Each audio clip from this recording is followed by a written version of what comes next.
आसुची 2026 मसीहार पवित्र महाशिवरात्रि। शास्त्र अनुसार एई दिन किछि विशेष जिनिस घर को आनिले साक्षात महादेव आशीर्वाद मिली थाए। जदि आपणक घरे अर्थर अभाव लगी रही किंबा विवाह बाधा आसुछि तेबे भिडियोटी आपणक पय। आसंतु जानिबा से चमत्कारी जिनिस गुड़िक विषय रे। बंधुगण, महाशिवरात्रि केवल एक पर्व नुहे, यह हेउछि सेई महारात्रि जो दिन शिव एवं शक्तिंकर मिलन होइथिला। 2026 मसीहार महाशिवरात्रि अत्यंत खास हेबाकु जाउछि।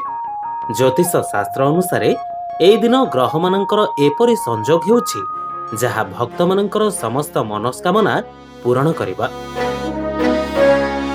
किंतु आपण जानते कि केवल पूजा नुहे बरं शास्त्र रे वर्णित अछि शुभ जिनिस घर को आनिबा द्वारा आपणकर भाग्य संपूर्ण बदली जाई पारे।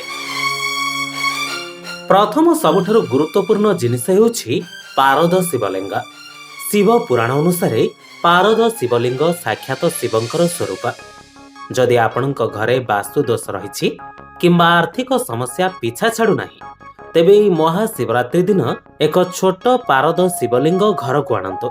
एहाकू घरर पूजा स्थान रे रखी नियमित अभिषेक कले घरे धनर वर्षा हुए एवं नकारात्मक शक्ति दूर होइथाय। द्वितीय जिनिसटी हेउछि रुद्राक्ष। महाशिवरात्रि दिन रुद्राक्ष घर को आनिबा अत्यंत शुभ माना जाए।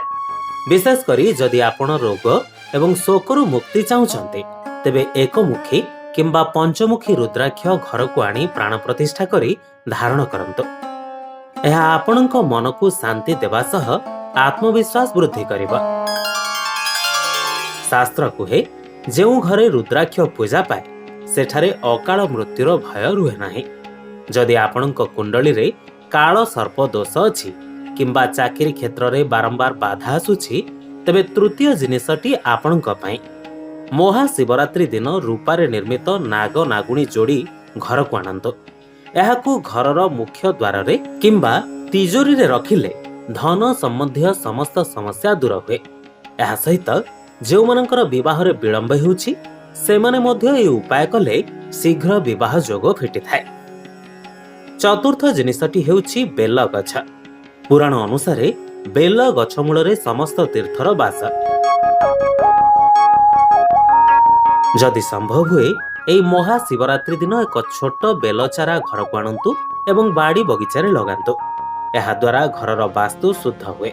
जदि गछ लगेबा संभव नहुए तेबे रूपारे निर्मित बेल पत्र घर को आनी पूजा स्थान रे रखंतु। एहा महादेव को अत्यंत प्रिय एवं एहा अखंड सौभाग्य प्रदान करिथाय।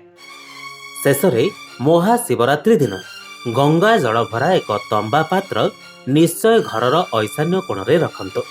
एहा घरे शांति बजाई रखे। तेबे बंधुगण, 2026 महाशिवरात्रि रे ए सरल जिनिस गुड़िक घर को आनी भोलानाथंक कृपा लाभ करंतु।